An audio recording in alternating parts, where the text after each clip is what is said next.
피조물이 고대하는 자, 그게 바로 우리라는 거예요. 이 온 세상 만물이 고대하고 있는 자, 나타나기를 고대하고 있는 자, 그게 바로 우리라고, 여러분이라고. 아멘. 피조물이 고대하는 자가 누구라고요? 나타나기를 고대한 자, 그게 우리라고. 자, 여러분 그런 거 생각해 보신 적 없어요?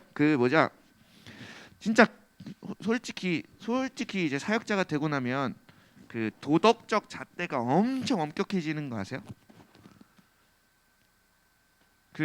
그냥 거짓말해도 되는 게 이제 사역자가 되고 나면 어떻게 목사가 거짓말을 해 뭐 이렇게 된다던가, 이제 그렇게 해서 도덕적 잣대가 더 엄청 치열해져요. 그리고 또 하나의 직업군이 있어요. 도덕적 잣대가 엄청 심각하게 들이대지는, 바로 경찰입니다.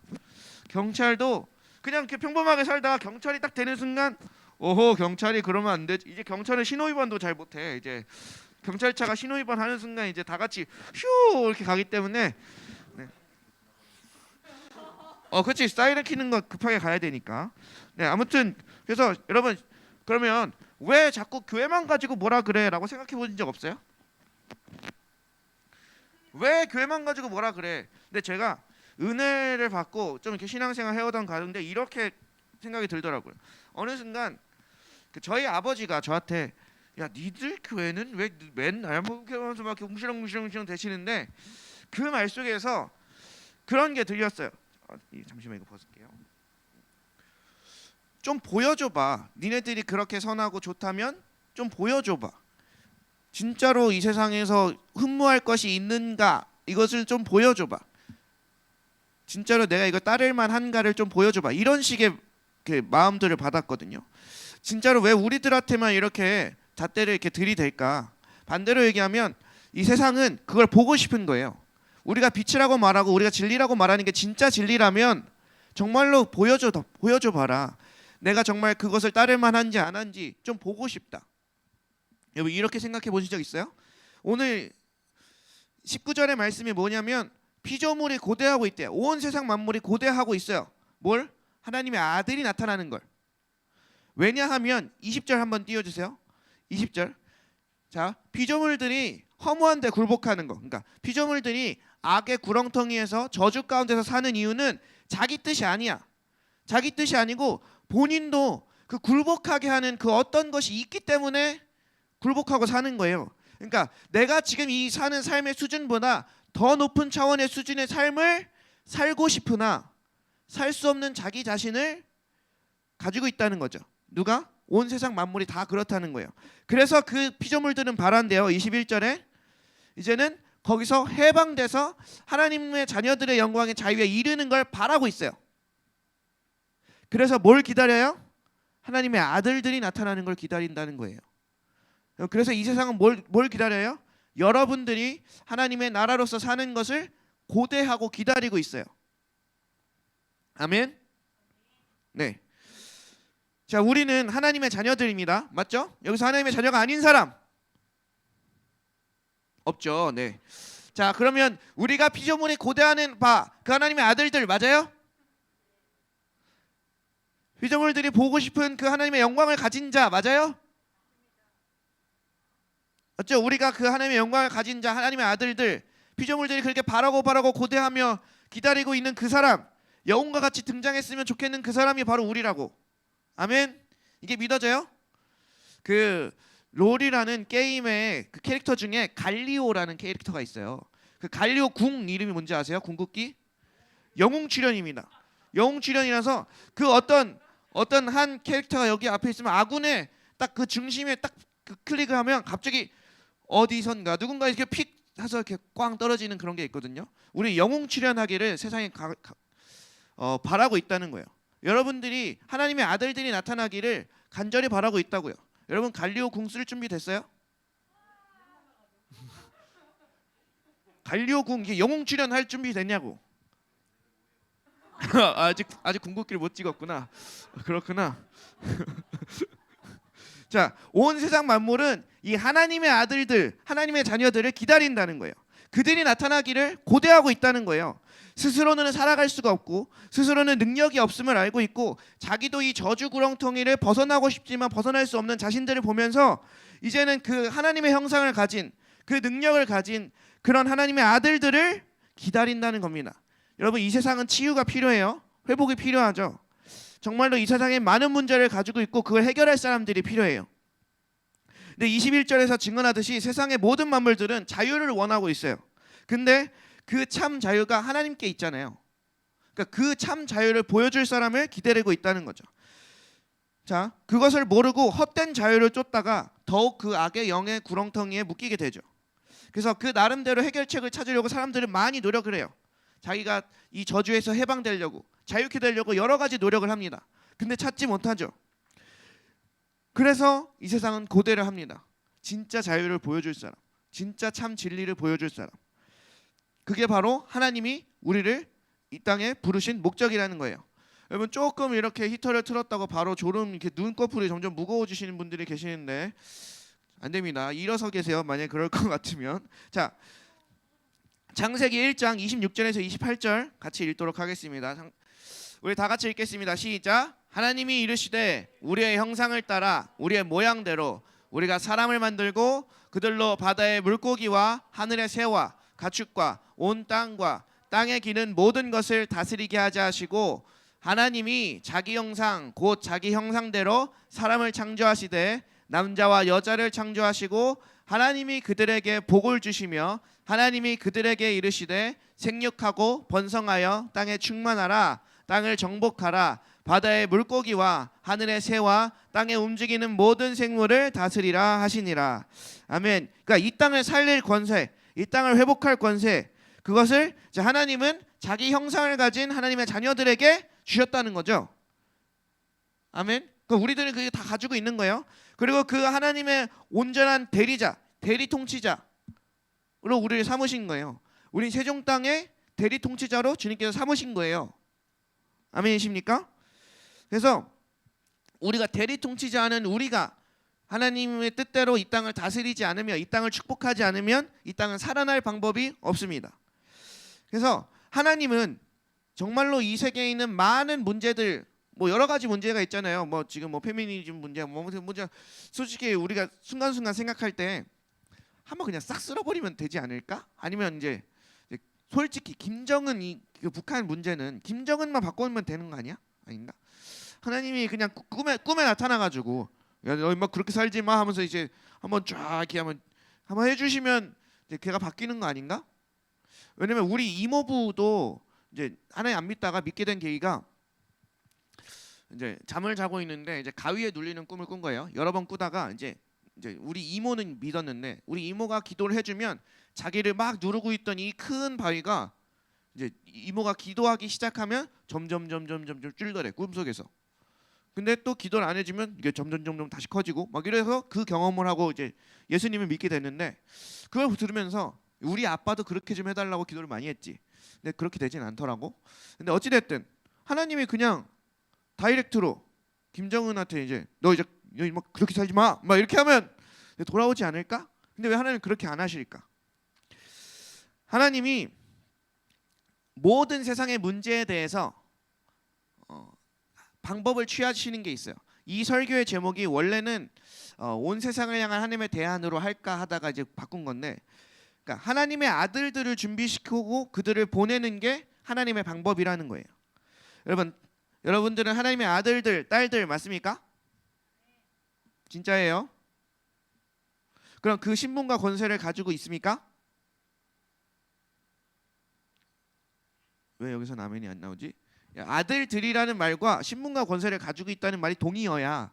아들들이면 신분과 권세를 가지고 있는 거야. 여러분 아들과 딸들이에요? 그러면 그 신분과 권세를 가지고 있어요?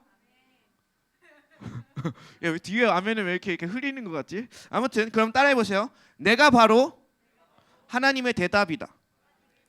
내가 바로 하나님의 응답이다. 내가 바로 하나님의 방법이다. 아멘. 네, 바로 우리들 예수의 생명의 빛을 가진 우리가 바로 이 세상 모든 문제들을 향한 하나님의 대답이고 하나님의 응답이고 하나님의 대안이에요. 진짜로 이걸 믿으세요? 우리는 때때로 이렇게 생각하잖아요. 아까 말했던 것처럼 왜 하나님은 일하지 않는가? 왜 능력이 많다고 하시면서 왜 가만히 있는 것 같은가? 왜 하나님이 계시다면 이런 문제가 생기는가? 등등 뭐 이런 얘기들을 할 때가 많아요. 그래서 얼마 전에도 어떤 분과 그런 얘기들을 했죠. 이제 그 청년이 이렇게 얘기했어요. 왜 하나님은 아프리카에 그렇게 많은 사람들이 있는데 왜 죽어가게 만드시냐? 왜 아무것도 안 하시냐? 그러면 하나님의 방법이 뭐라고요? 하나님의 아들들을 준비시키고 하나님의 아들들을 보내는 거라고요. 하나님의 아들들이 누구죠? 우리죠. 그러니까 하나님은 아프리카의 기아 문제를 해결하기 위해서 하시는 방법이 뭐예요? 우리를 보내시진 않죠. 아직 준비가 안 됐으니까. 준비시키시고 보내신다는 겁니다. 여러분 주민이 준비시키고 보내시면 갈 준비는 되어 있어요? 여러분들에게 그 기아 문제를 해결할 키를 주셨을지도 몰라요. 아멘. 야, 그럼 할렐루야, 아멘, 할렐루야. 야, 온 세상의 기아 아무튼 네 이런 건 네 할렐루야. 자, 왜냐하면 그 성경에 많은 인물들이 바로 그러한 방법으로 하나님이 일하셨다는 걸 볼 수 있어요. 첫 번째가 모세입니다. 우리 출애굽기 2장 23절에서 3장 1절 보겠습니다. 네, 여러 해 애굽 왕이 죽었고 이스라엘 자손이 고된 노동으로 말미암아 탄식하며 부르짖었어요. 고된 노동으로 말미암아 부르짖는 소리가 하나님께 상달됐습니다. 그래서 하나님이 그들의 고통 소리를 들으시고 하나님이 아브라함과 이삭과 야곱에게 세운 그의 언약을 기억하셔서 이스라엘 자손을 돌보셨고 하나님이 그들을 기억하셨더라. 근데 3장 1절에 모세가 그 장인에게 하면서 하나님의 산 호렙에 이르렀다고 되어 있습니다. 보세요. 23절 24절 보면 하나님이 그 고통 소리를 들으셨어요. 주님 저 좀 살려주세요. 이 고통에서 나 좀 살려주세요. 기도를 열심히 했어요. 그랬더니 하나님이 취하신 제스처가 뭐예요? 하나님이 알았어 그걸 듣고 그 다음에 행동하신 게 뭐예요? 모세를 준비시켰다는 거예요. 여러분 그럼 만약에 지금 고통 속에 막 이러고 있는데 하나님 뭐 하신 거예요? 모세가 땅 태어난 거예요. 모세가 태어났을 때가 언제예요? 그 진짜 그 박해가 엄청나게 심했을 때예요. 2세 이하는 다 죽여라 할 그때. 보세요. 고통 중에 계속 허덕이고 있는데 그때 주님의 기도가 상달됐고 그때 땅 하고 태어났다고. 그러면 얘가 자라고 얘가 그 준비될 때까지는 계속 그 고통을 견뎌야 되는 거죠. 왜 하나님은 이 한 큐 해결하지 않으실까? 왜 하나님은 한 큐 해결하지 않으실까? 어찌됐든 이스라엘 백성은 일단 40년을 기다려봤어. 이놈이 이제 이스라엘 왕자가 되잖아. 그러니까 그 애굽의 왕자가 되잖아. 그랬는데 그건 또 하나님의 뜻이 아니었어. 40년을 더 기다렸어. 그러면 여러분 우리가 생각해 봅시다. 우리가 노예였어. 열심히 기도했어요. 그랬더니 하나님의 응답이 왔어. 내가 너희를 구원해 줄 그 사람이 태어나게 했다. 근데 80년이 지나도 이놈이 안 나타나. 지금쯤이면 한 20대 됐으면 지금 성인이 됐고 막 좀 한 40 됐으면 이제 좀 나올 만한데 태어났다고 응답받은 건 40년 전인데 아직도 어디 갔나 막 이렇게 하는데 난 계속 고통스럽고. 여러분 근데 중요한 게 뭐냐면 그 하나님은 그 응답의 방법으로 사람을 준비시키신다는 거예요. 하나님이 쏟는 열정과 하나님이 쏟는 그 모든 방법들이 있으면 모세를 온전히 준비시키는 데 있었어요. 그래서 그 모세를 통해서 이스라엘 온 민족을 구원했습니다. 두 번째는 요나입니다. 요나서 1장 2절에 보면 이런 말씀이 나와요. 여호와의 말씀이 아미떼의 아들 요나에게 임하니라. 이르시되 너는 일어나 저 큰 성읍 니느웨로 가서 그것을 향하여 외치라. 그 악독이 내 앞에 상달되었음이라 하시니라. 자 보세요. 우리 요나서를 알죠? 요나가 이거에 응답을 했어요? 안 했어요? 안 했어요. 도망쳤죠. 자, 근데 하나님이 요나를 니느웨로 보내신 이유가 뭐예요? 그들에게 회개의 복음을 전파하고 만약 회개하면 용서해 주실 생각으로. 요나서 4장 11절을 보면 이런 얘기가 나와요. 하물며 이 큰 성읍 니느웨는 좌우를 분별하지 못하는 자가 12만 명이며 가축도 많이 있나니 내가 어찌 아끼지 아니하겠느냐. 보세요. 하나님은 그 니느웨 백성들, 악을 행하는 그 니느웨 백성들 사랑하시고 아끼셔서 누구를 보내요? 요나를 보내요. 뭐 하려고? 복음으로 이제 복음을 전하고 그들을 구원하려고. 근데 중요한 건 뭐예요? 요나가 도망쳤어요. 그러면 하나님 입장에선 얘네들 빨리 구원해야 되니까 뭐 해야 돼요? 아니 요나 말고 이제 고나 아무튼 이런 시나 뭐 이런 애들을 이렇게 보내야 될 거 아니야. 근데 하나님은 뭘 하세요? 그 요나를 쫓아가요. 여러분 우리는 지금 비행기를 타면 뭐 어느 대륙이라도 몇십 시간 안에 다 도착하잖아요. 요때 봐봐요. 하나님이 이제 그들을 하겠다고 했어요. 딱 요나에게 말씀하셨어요. 그럼 얘가 얼만큼 도망 다녔을까? 일단 고레에서 3일 있었고 뭐 이렇게 다시스로 이제 거기에서 다시스로 가는데 한 3일 걸렸고, 자 3일 걸렸고 고레에서 3일 있었고, 이제 배가 출항을 얼마 했는지는 잘 모르겠지만 아무튼 배에 출항해서 한 일주일 정도 있었다고 쳐봅시다. 왜냐면 큰 바다까지 나갔어야 됐으니까. 자 그러면 하나님은 마음이 급하시면 이 3일, 7일 이 기간을 굳이 왜 꼭 기다려야만 했을까? 그리고 또 이 요나가 무슨 짓을 해요? 3일 동안 전해야 될 그 큰 성읍을 딱 하루만 전해요. 이걸 도대체 어떻게 전했을지는 잘 분간이 안 가요. 어떤 분은 이제 마라톤 하듯 달리면서 이제 전했을 거다 하시는 분도 있고, 어떤 분은 한 귀퉁이에서 이렇게 전하고 이제 말았을 거다. 이제 막 이렇게도 말씀하시는데요. 어찌됐든 중요한 건 왜 하나님은 이렇게 일하실까? 그럼 그 니느웨 백성들은 구원하시기 싫었나? 그렇게까지 막 구원하고 싶으셨던 건 아닐까? 근데 우리 하나님의 마음을 알잖아요. 그런 게 아니라는 걸. 근데 왜 하나님은 이렇게 하셨을까? 여러분 이걸 보면 왜 하나님의 응답이나 하나님의 말씀이나 하나님의 역사가 딜레이 되는지를 알 수 있어요. 여러분 하나님은 성경 말씀에 또 나오죠. 다니엘이 기도하는 순간 21일 금식을 해요. 원래는 21일 금식할 게 아니었어요. 성경 보면 이렇게 나옵니다. 다니엘이 기도를 하는 순간 주님의 응답이 출발했어요. 근데 바사 왕에 있는 그 악한 영의 군대가 그 응답을 막음으로, 그 응답을 가진 천사를 막음으로 미카엘이 다시 와서 나와 함께 해줘가지고 이제 왔다 하면서 그게 21일이 걸린 거거든요.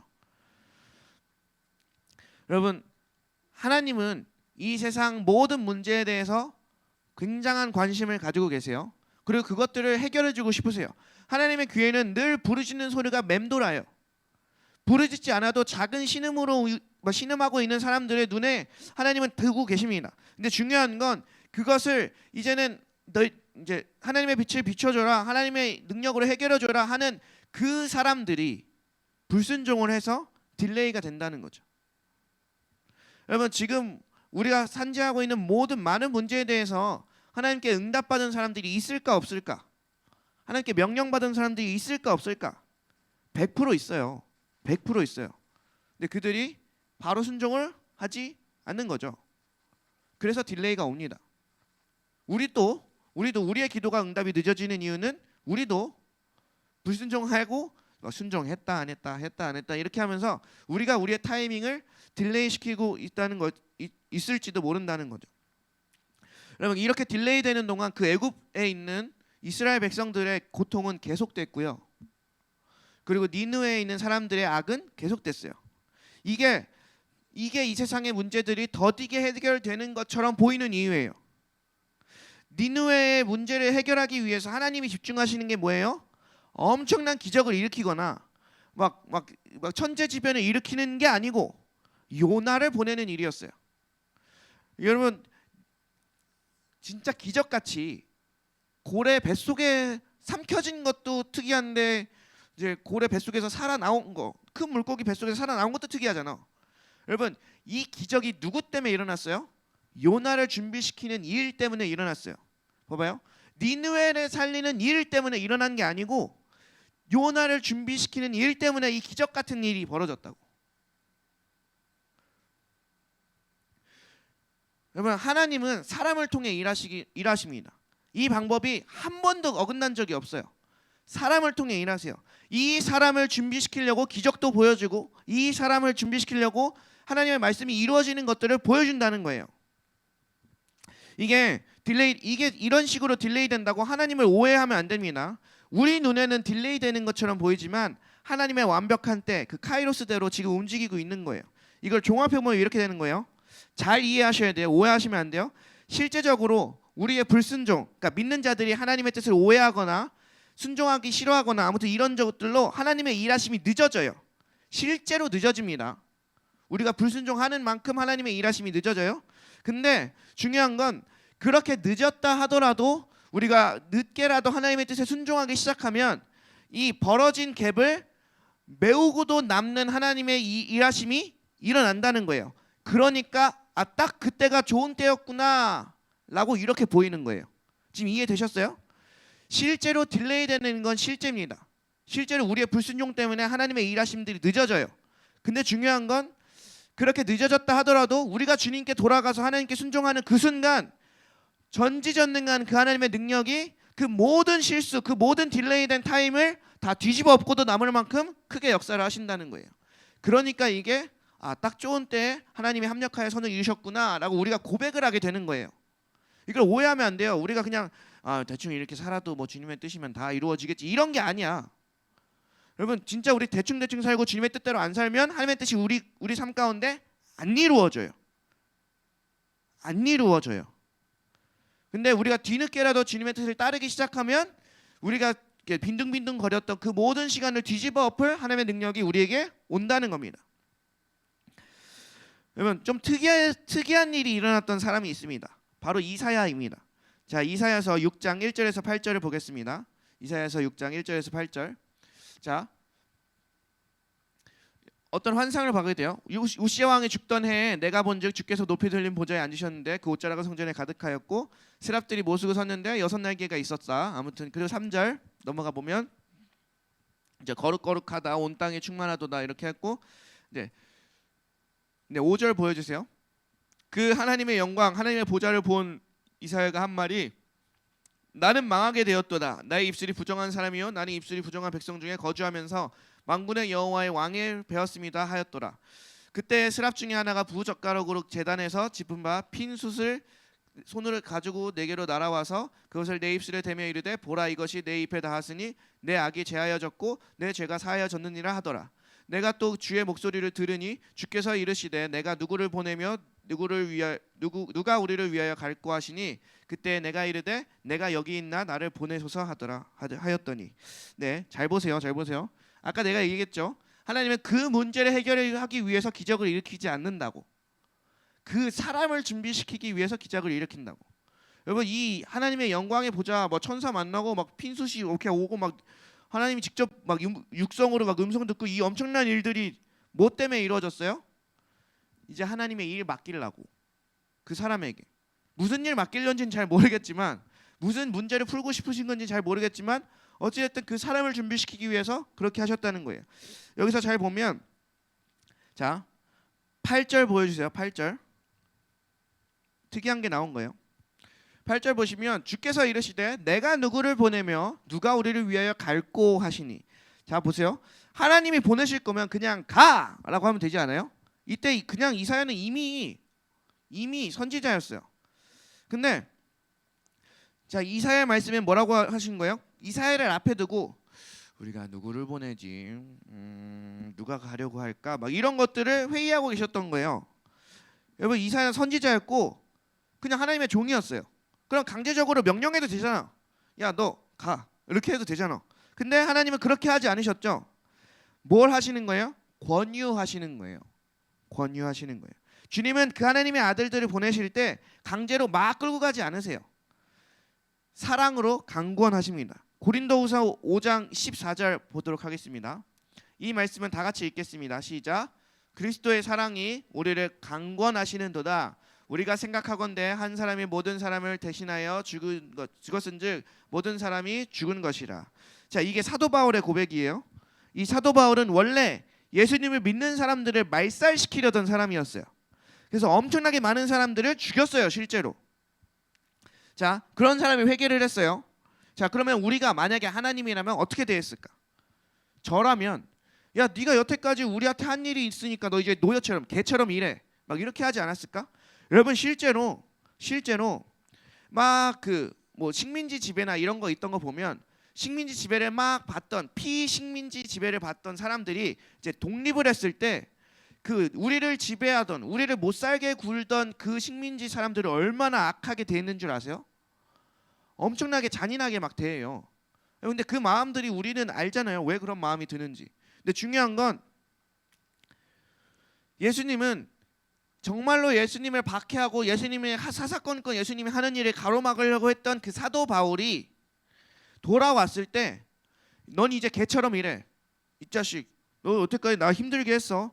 한번 이제 당해봐라. 뭐 이렇게 하지 않으셨다는 거예요. 그에게도 하나님은 어떻게 하셨다고요? 사랑으로 강권하셨다고요. 여러분 우리에게도 하나님이 어떻게 하시겠어요? 막 강제로 이끌고 가시겠어요? 아니요. 그렇게 하지 않으시고 사랑으로 강권하십니다. 그럼 이 사랑의 강권을 우리가 듣고 우리가 자원하여 화답하는 거예요. 이게 사탄과 하나님이 다른 점입니다. 사탄은 조금이라도 틈이 보이면 거기를 비집고 들어와서 막 깨부수고 막 들어와가지고 막 우리를 못 살게 굴지만 예수님은 똑똑똑 내가 들어가도 되겠니? 아니라고 기다릴게. 또 똑똑똑 이렇게 하시는 분이라고요. 자, 왜 도대체 주님은 이렇게 일하실까? 좀 어찌 보면 답답하잖아. 아니 그냥 해야 해. 이렇게 난 솔직히 이런 기도 진짜 많이 했어요. 주님 왜 자유의지를 줬어요? 가져가요 그냥. 난 로봇처럼 움직여도 되니까 제발 이게 주님의 뜻일까 아닐까 막 헷갈리는 것도 너무 짜증나고 그리고 막 죄에 넘어졌다가 다시 섰다가 넘어졌다 이것도 너무 짜증나니까 그냥 내 자유의지를 가져가셔라. 나 그냥 삐리삐삐삐 막 이렇게 움직여도 괜찮으니까 하나님의 뜻대로만 살게 해달라. 이렇게 기도를 했었어요. 이런 기도 안 해봤어요 여러분? 좀 짜증나지 않아요? 여기서 소모되는 심력이 엄청나요. 근데 본인이 하시면 금방 끝날 것을 인간을 준비시키시고 막 강권하시고 막 어르고 달래고 하는 일들을 하세요. 도대체 왜 이렇게 수고스러운 일을 하실까? 도대체 왜 이렇게 수고스러운 일을 하실까? 여러분 왜 그런 것 같아요? 여러분들은 이런 생각을 했을 때 하나님 왜 이렇게 일하셔야만 했을까? 사랑해서? 어떤 걸 다른 걸 해봤는데 안 돼서? 만약에 이미 해본 게 있다면 성경에 나오지 않았을까? 근데 성경에 나온 방법들은 다 사람을 통해 일하는 거였어. 자, 여러 가지 대답이 있을 수 있겠죠. 네, 저는 이 말씀을 보면서 좀 알게 된 것들이 있어요. 이사야서 55장 11절입니다. 자, 우리 다 같이 읽겠습니다. 시작. 내 입에서 나가는 말도 이와 같이 헛되이 내게로 돌아오지 아니하고 나의 기뻐하시는 뜻을 이루며 내가 보낸 일에 형통함이라. 여기서 나는 하나님이에요. 하나님 입에서 나가는 말도 헛되이 내게로 돌아오지 않고 하나님이 기뻐하시는 뜻을 이루며 그걸 돌아온다는 겁니다. 여러분 창세기 1장 26절 28절 우리가 읽었던 것에서 하나님이 우리를 축복하시면서 우리를 이 땅의 대리 통치자로 삼으셨어요. 대신 다스릴 자로 삼으셨어요. 자, 그러면 너희가 이제 이 땅을 다스려라 했던 말이 실수였을까요? 아니죠. 후회하셨을까요? 아니죠. 그럼 우리가 창세기 3장에서 죄를 지었을 때 그 언약이 취소됐을까요? 아니죠. 어그러지고 무너지긴 했었으나 다시 예수 그리스도로 말미암아 그 언약이 다시 살아났어요. 창세기에서 선포하신 그 하나님의 선포는 실수도 아니었고 후회하심도 아니었고 영원히 그 선포된 그 말이 아직도 역사하고 있다는 사실이에요. 그러니까 우리는 여전히 이 온 세계는 과거의 창세로부터 지금까지 이 땅을 다스릴 자 인간을 통하여 다스림을 받아라 라는 이 말이 역사하고 있다고. 여러분 하나님은 전지전능하시죠. 근데 이 뜻을 오해하면 안 돼요. 왜냐면 하나님이 못하시는 것들이 있거든. 하나님 못하시는 게 뭘까? 예수를 믿지 않는 자를 구원하는 걸 못해요.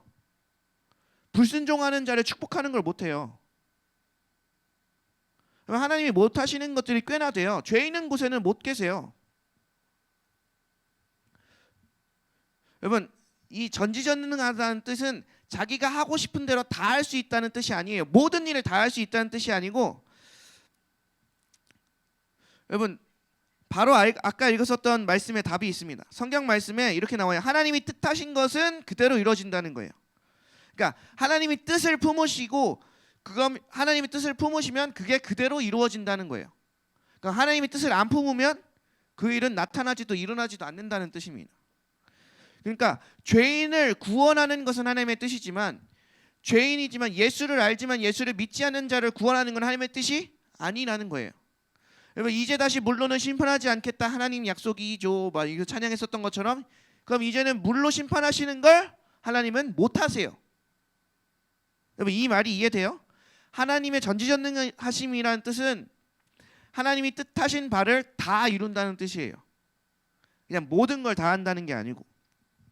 그럼 왜 하나님이 본인이 직접 하지 않으시고 꼭 사람을 통해서 일하실까? 여러분 이해하기 쉽게 회사를 말씀해 드리겠습니다. 어떤 회사에서 회장이 있어요. 회장이 있고 이제 사장이 있습니다. 자, 그 회장, 이 하나님이 회장이고 이제 그 회장이 이제 그 회사를 잘 부탁한다면서 이제 사장한테 맡겼어요. 사장한테 맡겨놓고 어떤 의사결정을 할 때 자꾸만 사장 모르게 이사회의를 소집하고 막 이렇게 임원들하고 막 얘기하기 시작해. 아니 사장이라고 세워놓고 회장이 직접 이제 간섭하면서 이제 막 하기 시작해. 자, 이럴 수 있죠. 그러면 점점 어떤 일이 벌어질까요? 자, 점점 무늬만 사장, 바지 사장이라는 게 되어가죠. 중요한 건 이럴 때 이렇게 바지 사장이 되었을 때 누가 욕 먹을까? 여러분들이 그 직원이야. 직원인데 자꾸 회장님이 사장님은 회의에도 안 껴주고 막 이런 거 저런 거 안 해주고 자꾸 나한테 직접 명령을 해. 회장이 나한테 와가지고 사장한테 얘기 안 하고 이러면 여러분 직원들 입장에서 뭐라고 이제 뒤에서 속닥 할까? 물론 그 사장도 욕을 먹겠죠. 그러니까 뭔가 문제 있는 거 아니야? 뭐 이렇게 뭐 회장하고 관계 안 좋은 거 아니야? 뭐 이렇게 뭐 때렸나? 아무튼 뭐 둘이 뒤에서 싸웠나? 막 이렇게 별의별 소리 많이 하겠죠. 근데 중요한 건 그 욕을 먹을 때, 그런 구설수에 오를 때 사장뿐만 아니라 그 회장도 욕을 먹습니다. 아니 이럴 거면 왜 세웠어? 막 회장이 보는 눈이 없나? 그 사람 보는 눈이 없더라. 사장이라고 세우면 족족 다 나가리요. 막 이러면 이제 회장의 이제 선임하는 그 이제 사람 보는 안목도 의심을 받기 시작하지. 왜냐면 여러분 만약에 우리가 사장이라고 쳤을 때 지금 세계 엄청나게 많은 사람들이 사장으로 막 세워본 거야. 근데 갑자기 이제 이 사장은 또 나가리, 또 세워봤는데 또 나가리 이렇게 되는 거잖아. 그러니까 직원들이 점점 회장의 능력에 대해서 의심하기 시작한다는 거죠. 여러분 이렇게 생각하면 이해가 좀 되시나요? 하나님이 주님께서 우리를 이 땅에 하나님의 대리 통치자로 삼으신 뒤에 이 대리 통치자를 통해서 일하지 않으면 피조물들이 이렇게 말하기 시작한다고. 아, 하나님이 저건 실수하신 거구나. 하나님 저거는 안목이 틀리셨구나. 아, 하나님의 계획이 어그러졌구나 라고 얘기를 하기 시작한다고. 근데 하나님은 실수도 없으시고 후회하심도 없으신 분이잖아. 그러니까 하나님은 여러분들 택하여 부른 게 실수가 아니야. 후회도 없어. 완전하고 온전한 계획 가운데 불렀어. 그래서 여러분을 통해 일하는 거예요. 여러분 이게 이해가 되십니까? 창세 이후로 지금까지 이 세상의 끝이 올 때까지 하나님은, 그러니까 우리 회장님이 이 우주라는 회사에 우리를 사장으로 세우셨어요. 각 계열사는 더 다르겠지만 사장으로 세우셨어요. 그리고 그 사장과 함께 그 사장을 통해 일하신다는 거예요. 사람 보는 눈이 정확하시고 능력이 많으신 그 회장님, 우리 회장님, 할렐루야, 어와둥둥 우리 회장님이 이제 진짜로 그 사장을 보는 눈이 없어서 우리를 뽑으신 걸까요? 아니죠. 여러분 우리가 능력이 없다고 생각해 버리면 뭐가 되냐면 회장이 사람 보는 눈이 없네. 아, 하나님 안목이 좀 부족하시네라고 말하는 것과 똑같아요. 그러니까 이걸 어떻게 이해되냐면 회장이 있어요. 우리 하나님이 계세요. 사장 우리를 세웠어요. 근데 잠깐 원수가 뒤통수를 내리치면서 우리가 기억을 잃었어. 드라마 같은 것에도 한번 나왔던 것 같은데 무슨 드라마인지 정확히 기억 안 나지만 이제 기억 상실증에 걸린 노숙자를 데려다 키웠더니 알고 보니 회장 아들이더라. 뭐 이런 드라마가 아마 있었던 것 같은데 아무튼 그런 것처럼 여러분 우리는 잠깐 기억을 잃었을 뿐이지 이 땅의 대리 통치자예요. 여러분들이 지금 네 이름이 뭐니? 모르겠어요. 아빠 이름은 모르겠어요. 여기 어디예요? 배고파요. 막 이런 것만 하고 있는 이제 기억을 잃어버리긴 했으나 여러분들은 회장님의 아들들이라는 거죠. 여러분 이게 이해되셔야 돼요. 이제 왜 우리를 하나님이 대안으로 삼으셨는가? 왜 하나님이 우리를 세상을 향한 대답으로 삼으셨는가가 이제 이해되시나요? 네. 사장을 세워놓고 사장을 통해 일하지 않으면 하나님이 욕을 먹는다니까. 여러분들을 대리 통치자로 세워놓고 여러분을 통해 일하지 않으면 하나님이 욕을 먹어. 하나님은 그럴 수 없는 분이야. 아멘. 마지막으로 예수님도 이와 같은 방식으로 일하셨어요. 마태복음 28장 18절에서 20절 보면 이런 말씀을 하십니다. 우리 다 아는 말씀이죠. 네, 예수께서 마지막에 말씀하신 거예요. 하늘과 땅의 모든 권세를 내게 주셨으니 그러므로 너희는 가서 모든 민족으로 제자를 삼아 아버지와 아들과 성령의 이름으로 세례를 베풀고 내가 너에게 분부한 모든 것을 가르쳐 지키게 하라. 볼지어다 내가 세상 끝날까지 너희와 항상 함께 있으리라 하시니라. 네, 사도행전 1장 8절도 이런 말씀입니다. 오직 성령이 너에게 임하시면 너희가 권능을 받고 예루살렘과 온 유대와 사마리아와 땅끝까지 이르러 내 증인이 되리라 하시니라. 자 보세요. 이 말을 누구한테 했어요? 지금 이 두 말을 누구한테 했어요? 제자들에게 했어요. 제자가 몇 명인데? 네, 12명. 자 보세요. 예수님은 승천하실 준비가 됐어요. 승천하시려고 하시고 12를 모아놓고 이제 니네들이 온 세계를 책임져야 돼. 하나님의 나라가 이제 막 여기 이스라엘 여기서 시작된 거야. 하나님의 교회가. 그러면서 그 12를 보시면서 야 이제 나 가면 너희들이 하는 거야. 12명 딸랑 12명 갖다 놓고. 지금 우리 몇 명이야? 지금 여기 그래도 한 20명 정도 되는 것 같은데 제가 만약에 예수라고 치면 그러니까 막 수많은 사람들에게 막 이제 하나님이 교회 얘도 교회 삼고 쟤도 교회 삼고 막 쟤도 막 이렇게 능력 주고 쟤도 능력 줘가지고 이제 전 세계를 니네들이 이렇게 주의 복음화를 시켜서 빛으로 이제 회복시켜야 돼라고 하면 좀 모르겠지만 딸랑 여기서 12명 세워놓고 야 뭐 어떻게 나눠야 될까 구역을 5대양 6대주 뭐 이렇게 한 사람당 한 대륙을 맡아야 되나? 아무튼 여러분 이게 이해가 되세요? 봐봐 예수님이 승천하시면서 걱정을 하셨을까? 아니 걱정 하나도 안 하셨어요. 그 후회는 하셨을까? 후회도 전혀 없으셨어요. 딸랑 진짜 온 세계를 이제는 하나님의 나라로 만들어야 돼. 주님의 교회 삼아야 돼. 근데 중요한 건 이 땅을 살리는데 12명을 내려다 놓는데 예수님은 아무런 걱정이 없으세요. 이게 이해가 되세요? 여러분 이게 하나님이 이 땅 가운데 일하시는 방법이에요. 예수님을 믿고 성령을 받아 그 증인된 삶을 사는 사람 그 한 사람만 있으면 한 대륙을 변화시킬 수 있다라고 하시는 게 하나님이라고요. 우리가 바로 하나님의 대안이라는 거예요. 우리가 바로 하나님의 방법이라는 거예요. 이것을 자칫 사람이 위대하다는 인본주의로 받아들이지 말기 바랍니다. 네, 로마서 8장 12절 18절의 말씀을 보면 이런 얘기가 나와요. 자, 그러므로 형제들아 우리가 빚진 자로 돼 육신에게 져서 육신대로 살 것이 아니니라. 너희가 육신대로 살면 반드시 죽을 것이로되 영으로서 몸의 행실을 죽이며 살리니 무릇 하나님의 영으로 인도함을 받는 사람은 곧 하나님의 아들이라. 너희는 다시 무서워하는 종의 영을 받지 아니하고 양자의 영을 받았으므로 우리가 아빠 아버지라고 부르짖느니라. 성령의 친히 우리의 영과 더불어 우리가 하나님의 자녀인 것을 증언하시나니 자녀이면 또한 상속자 곧 하나님의 상속자요 그리스도와 함께 한 상속자니 우리가 그와 함께 영광을 받기 위하여 고난도 함께 받아야 할 것이니라. 생각하건대 현재의 고난은 장차 우리에게 나타날 영광과 비교할 수 없도다 라고 말한 뒤에 오늘 본문이 나오는 거예요. 피조물이 고대하는 바. 이렇게 이 세상이 고대하는 이 피조세계가 기다리는 하나님의 아들들은 바로 육체를 따라 살지 않고 성령을 받고 그 성령의 인도하심을 따라 행하는 하나님의 상속자들이라는 거예요. 하나님은 현재 이 시대에 일어나고 있는 수많은 문제들에 대해서 열심히 일하고 계신 중이에요. 열심히 응답하고 계시는 중이에요. 어떤 열심? 어떤 응답?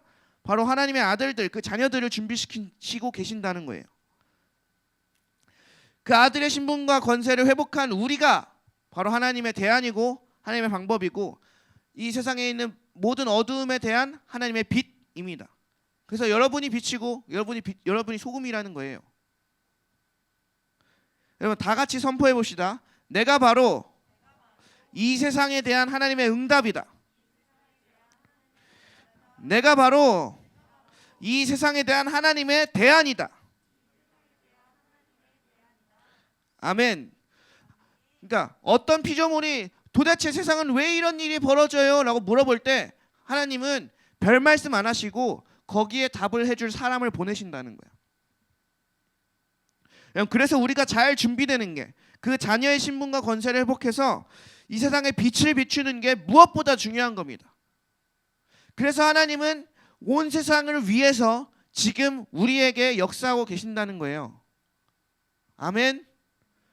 그냥 단순히 우리를 사랑하셔서가 아니고 이 세상을 우리가 사장들로 세워졌으니까 이놈을 이제 사장이라고 뽑아놨는데 이제 자를 수는 없잖아. 이제 자를 수는 없으니까 이놈을 이제 사장 노릇하게 만들어야지. 이제 그 열심으로 자기 알들도 죽이시고 막 성령도 부어주시고 이러는 거예요. 자, 피조물들은 이 피조 세계는 하나님의 아들들을 고대하고 있습니다. 여러분들을 기다리고 있다고요. 고통에 신음하고 어둠 가운데 있으면서 빛이 없어서 죽어가면서 누구를 기다려요? 여러분들을 기다리고 있다고요. 하나님의 빛, 예수의 생명을 가진 우리들을 기다리고 있어요. 그래서 그 하나님의 아들들은 자기 소견에 옳은 대로 자기 뜻대로 사는 자가 아니고 그 영의 인도함을 받아 하나님의 성령의 능력으로 증인된 삶을 사는 그 자녀들을 하나님께서 지금 준비시키고 계신 거예요. 어쩌면 여러분들은 아프리카에서 왜 이런 세상에 날 했어 해서 신을 원망하는 그 소리 때문에 여러분들이 태어난 걸 수도 있어요. 애굽에서 그렇게 신음하는 소리가 들리니까 모세가 태어난 것처럼 여러분들이 태어난 건 그 어떤 사람이 정말 이 저주가 많은 이 악하고 악한 이 세대에 어떻게 내가 살 수 있을까 막 이 신음 이 한마디에 우리가 태어난 걸 수 있다고.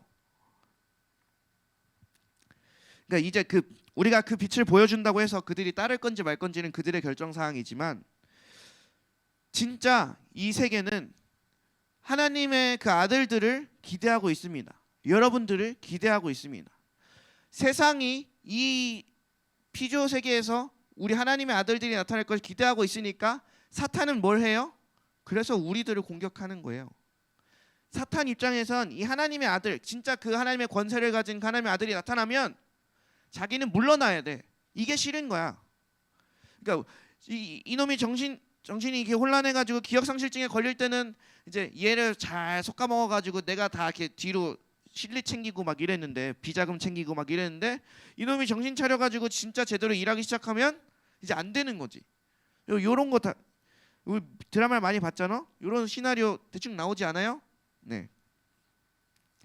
여러분이 제대로 서면 한 민족이 삽니다. 아멘. 그래서 하나님은 여러분에게 집중하는 거예요.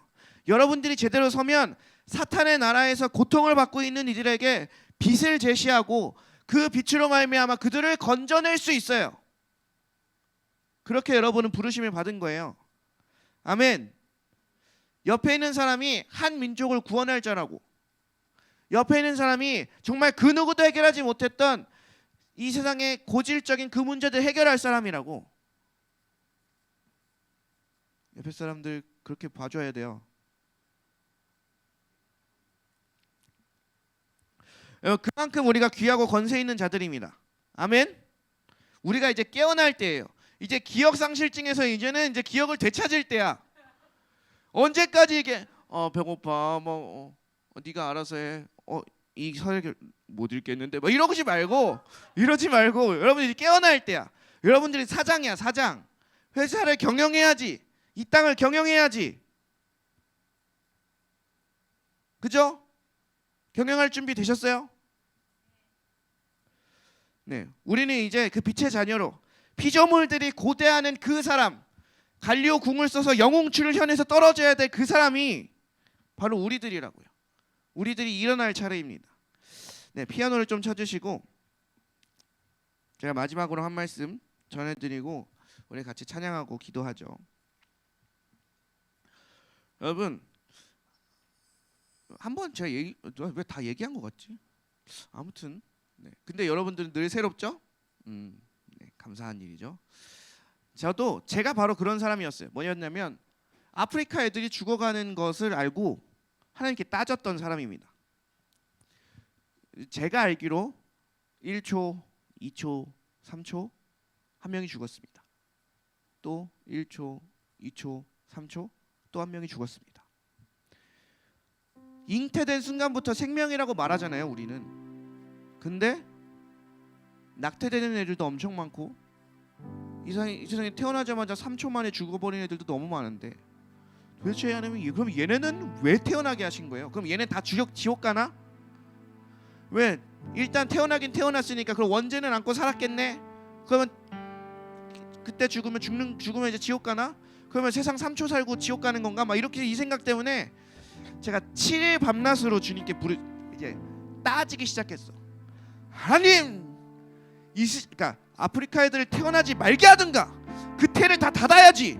왜 태어나게 하셔가지고 걔는 왜 죽고 그 어머니들은 왜 마음이 아파야 되고 도대체 이 길이 뭡니까? 막 이러면서 이제 하나님이 이러실 수는 없습니다. 막 이러면서 진짜 7일 동안 계속 따졌어요. 도대체 하나님이 살아계시면 왜 이런 일이 일어나는가? 도대체 하나님이 살아계시면 왜 이런 아픔이 있어야 되는가? 이건 말이 안 되잖아. 그럼 걔네들 다 지옥 간 건가? 천국 갔는지 지옥 갔는지 내가 모르겠지만 지옥 갈 수도 있는 거잖아. 그러니까 막 마음이 답답해가지고 막 하나님께 따졌어요. 그래서 그러는 도중에 하나님께 응답을 받았습니다. 제가 받았던 응답이 뭐였냐면 성경 말씀에 그 말씀이 있잖아요. 예수님께서 이 땅에 태어나려고 했을 때 헤롯 왕이 2살 밑으로는 다 죽여라 라고 합니다. 또 모세가 태어나려고 했을 때 바로 왕이 2살 밑으로는 다 죽여라 라고 합니다. 그때 그 산모들의 애곡하는 소리가 온 땅을 덮었었습니다. 지금도 이 싸움이 계속되고 있다는 거예요. 하나님은 그 한 사람 한 사람을 창세전에 그 안전하고 온전한 계획을 따라 사랑으로 그 사람들을 계획하고 이 땅에 보내는데 사탄은 얘를 태어나자마자 죽이려고 안간힘을 쓰고 있다는 거예요. 지금도 그 싸움이 계속되고 있다. 지금도 아프리카에 왜 애들이 태어나냐? 하나님의 선하시고 기뻐하시는 뜻을 따라 그 아프리카 땅을 구원할 그 사람으로 하나님은 보내시는 거예요. 근데 사탄은 계속 그것들을 쳐냅니다. 주의 복음을 가지고 있는 사람들, 주님의 그 능력을 가지고 있는 사람들이 보호하고 있으면 그 사탄의 권세가 그들을 침범하지 못하지만 그들을 보호하고 있는 사람이 없기 때문에 사탄이 계속해서 그 작전을 성공하는 거죠. 그래서 그것을 알고 나서 제가 이렇게 기도했어요. 하나님, 그럼 내가 어떻게 하면 됩니까? 내가 지금 아프리카로 날아가요? 뭘 어떻게 해요? 막 이렇게 지금 이 싸움에서 주님, 이 사람이 뭘 해야 됩니까? 이렇게 막 기도할 때 제가 여러분들 나이 때 기도한 거예요. 21살, 22살 때. 그때 하나님께서 보여주셨던 게 뭐였냐면 포도 넝쿨. 여러분, 포도는요 자라려면 막대기가 필요해요. 이렇게 뭘 감아서 올라가는 덩쿨 종류라서. 그래서 태양볕이 있는 그 한 사막 한가운데 이제 포도가 이렇게 자라고 있는데 막 자라다가 막대기가 없어서 툭 하고 쓰러져요. 또 막 자라다가 막대기가 없어서 툭 하고 쓰러져요. 그러다가 한 농부, 그러니까 하나님인 것 같았어요. 한 농부가 나타나서 나무 막대기를 그 사막 한가운데 딱 박으시더라고. 그리고는 이제 그 나무 막대기를 타고 나무 넝쿨이 이렇게 자라서 과수원을 이루었습니다. 그러면서 하나님께서 저에게 이렇게 말씀하셨어요. 네가 바로 이 막대기가 되라. 네가 바로 이 막대기가 되라. 하나님은 이 땅을 살리시려고 계속해서 이 땅 가운데 새로운 생명들을 보내세요. 하나님의 원대하고 귀하신 뜻을 따라 보내세요. 근데 이 땅에 있는 모든 악한 것들과 사단들은 그것을 막기 위해서 지금도 여전히 이 세상의 모든 문제를 안고 그 일이 벌어지고 있어요. 그러면 그들을 지켜낼 자 누군가? 바로 하나님의 자녀들입니다. 우리가 이 막대기가 돼야 돼요. 하나님의 뜻을 따라 자라나려고 하는 그 모든 사람들에 대하여서 악한 사탄 마귀는 그 공중권세를 잡고 그들을 계속 죽이고 치고 내려누르려고 해요. 이 세상의 피조세계는 그것을 이길 힘이 없어요. 근데 이것을 이길 힘이 누가 있냐? 바로 예수 그리스도의 생명을 가진 하나님의 아들들 뿐입니다. 그래서 우리가 이 막대기의 역할을 하지 않으면 이 땅은 살아날 수 없어요. 오늘 이 시간 하나님께서 여러분들에게 말씀하시는 거예요. 이 막대기가 우리가 돼야 돼요. 포도를 자라게 할 이 막대기. 이 세상이 살만한 세상이다. 이 세상이 하나님이 기뻐하시고 하나님이 창조하신 놀라운 세상이다. 이 세상 가운데 하나님의 아들들이 놀랍게 살 세상이다 라고 보여줄 그 나무 막대기는 지금 우리가 돼야 된다는 겁니다. 그래서 주님 지금 여러분들을 준비시키고 계신 거예요. 여러분, 그래서 제가 그걸 딱 주님께 응답을 받고 깨달은 다음에 엉엉 울면서 제가 막 내가 이렇게 엉엉 울면서 아프리카로 날아가야 되나 이 생각들을 하게 됐었어요. 그것도 분별해보니 아프리카까지 가는 건 아니었지만, 여러분 진짜로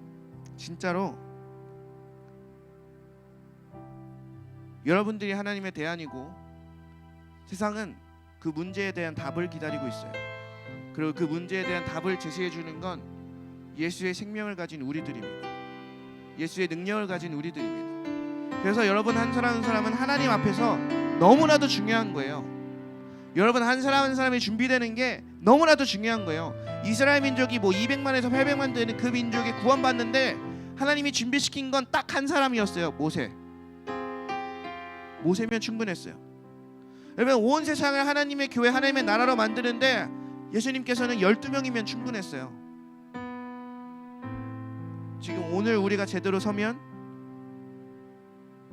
이 땅을 온전히 하나님의 나라로, 이 땅을 살리는 자들로 충분합니다.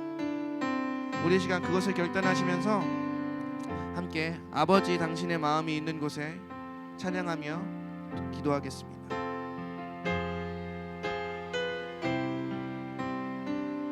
아버지 당신의 마음이 있는 곳에 나의 마음이 있기를 원해요. 아버지 당신의 눈물이 고인 곳에 나의 눈물이 고이길 원해요.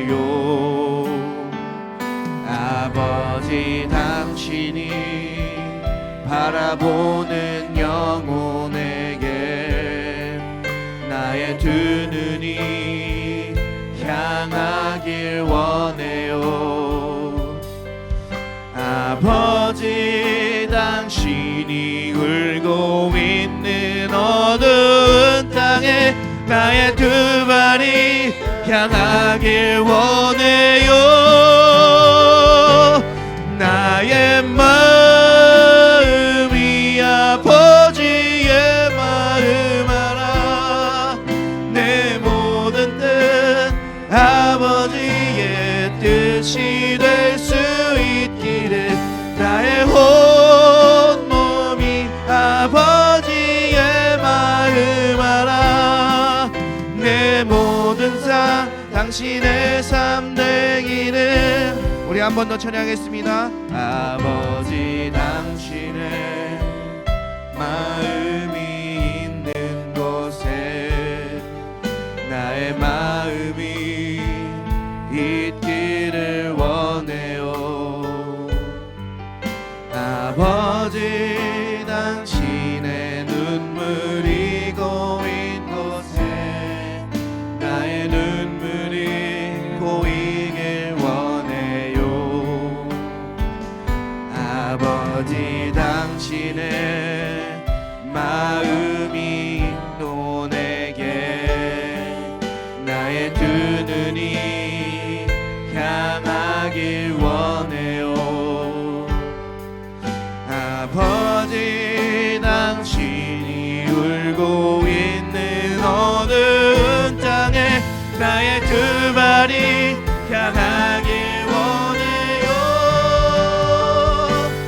나의 마음이 아버지의 마음 알아. 내 모든 뜻 아버지의 뜻이 될 수 있기를. 나의 온 몸이 아버지의 마음 알아. 내 모든 삶 당신의 삶 되기를. 우리 이 시간 같이 기도하겠습니다. 여러분 기억하십시오. 이 피조물들은 이 어둠에 있는 이 세상은 빛을 고대하고 있습니다. 빛을 기다리고 있습니다. 그래서 하나님이 선택하신 방법은 바로 여러분들을 빛의 자녀로 삼는 것입니다. 여러분들이 이제 빛을 발해야 됩니다. 우리가 이제 빛을 발해야 됩니다. 우리가 이 시간 같이 기도할 때 하나님, 우리가 온전히 이 세상을 향해 하나님의 빛을 전할 수 있는 그 하나님의 대안, 하나님의 방법, 또한 하나님의 그 응답인 줄 배웠사오니 주여 우리가 올바로 설 수 있도록 인도하여 주옵소서. 그 자녀의 신분과 권세를 회복한 이 땅에 하나님의 나라를 세울 그 온전한 하나님의 자녀들로 정말로 피조물들이 고대하는 그 하나님의 아들들로 주여 우리가 온전히 서게 하여 주시옵소서. 우리 간절한 마음으로 다 같이 주여 한번 부르짖고 동성으로 기도하며 나아갑니다. 주여, 하나님 아버지, 오늘 이 시간 가운데 주의 자녀들, 그 하나님의 아들들, 이 세상의 빛을 비출 그 하나님의 빛의 자녀들이 여기 가운데 있습니다. 주여, 우리가 섰습니다. 주의 말씀 앞에, 주의 마음 안에 우리가 섰습니다. 주여, 이 어두운 땅 가운데 하나님의 빛을 전해줄 그 하나님의 아들로서, 하나님의 딸로서 주여 우리가 살아가기로 지금 결단하며 나아가오니 주여 우리를 주님의 자녀로, 우리를 그 주님의 대안으로 준비시켜 주시옵소서. 주여, 이스라엘 백성을 구원하기 위하여 모세를 준비하신 것처럼 주여 니느웨를 구원하기 위하여 그 요나를 부르신 것처럼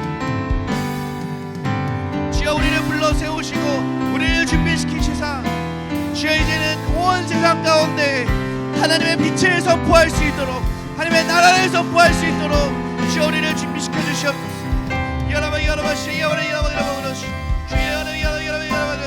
하나님, 오늘 이 시간 가운데 우리가 마음으로 결단하며 나아갑니다.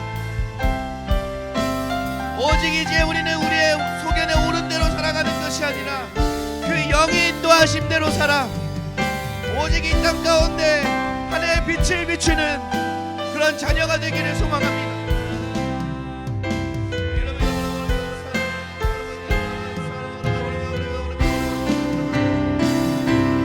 나의 마음이 아버지의 마음 알아.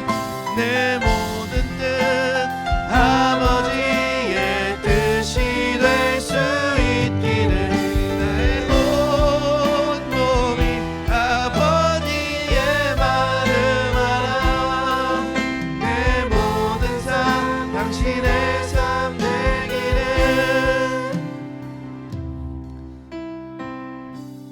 여러분, 하나님께서 우리의 삶에 그토록 계속해서 간섭하시는 이유는 우리를 지극히 사랑하시기 때문도 있지만 우리를 통해 살릴 생명이 있고 우리를 통해 이 땅을 회복시키기 위함도 있습니다. 여러분, 우리 또한 다른 누군가가 그 빛을 전해줬기 때문에 우리가 빛을 아는 자가 되었습니다. 그것과 같이 우리가 이제는 그 빛을 아는 자로서, 빛의 자녀로서 이 세상의 어두움을 향해 빛을 전해줄 수 있어야 합니다. 그 어두움에 그냥 어두움에 져서 어두움과 함께하며 아무런 대안도 되지 않고 아무런 능력도 되지 않은 그런 삶이 아니라 이제는 빛의 자녀로, 그 신분과 권세를 온전히 회복한 자녀로 이 세상에 당당히 하나님의 빛을 제시해 줄 수 있는 그런 자가 오늘 이 시간 모인 같이 영상으로 예배드리는 우리 모두인 줄 믿습니다. 하나님, 오늘 이 시간 우리가 함께 결단하며 기도한 이 모든 자들을 주님 온전히 준비시키시고 온전히 주님의 능력으로 덮으시고 온전히 주의 빛의 자녀 삼아주셔서 정말로 하나님께서 이 세상을 바꾸는데, 이 세상을 하나님의 나라로 만드는데 12명이면 충분했던 것처럼 주여 우리 태그가 온전히 그 일에 쓰임받을 수 있도록 주여 역사하여 주시옵소서. 그렇게 놀랍도록 위대하고 영광스러운 그 일에 우리를 불러주시고 우리를 준비시키시니 감사합니다. 살아계신 예수님의 이름으로 기도드렸습니다. 아멘. 우리 시간 주기도문 하심으로 모든 예배를 마치겠습니다. 하늘에 계신 우리 아버지여, 이름이 거룩히 여김을 받으시오며 나라의 마옵시며 뜻이 하늘에서 이루어진 것 같이 땅에서도 이루어지이다. 오늘날 우리에게 일용할 양식을 주옵시고 우리가 우리에게 죄 지은 자를 사하여 준 것 같이 우리의 죄는 사하여 주옵시고 우리를 시험에 들게 하지 마옵시며 다만 악에서 구하옵소서. 나라와 권세와 영광이 아버지께 영원히 있사옵나이다.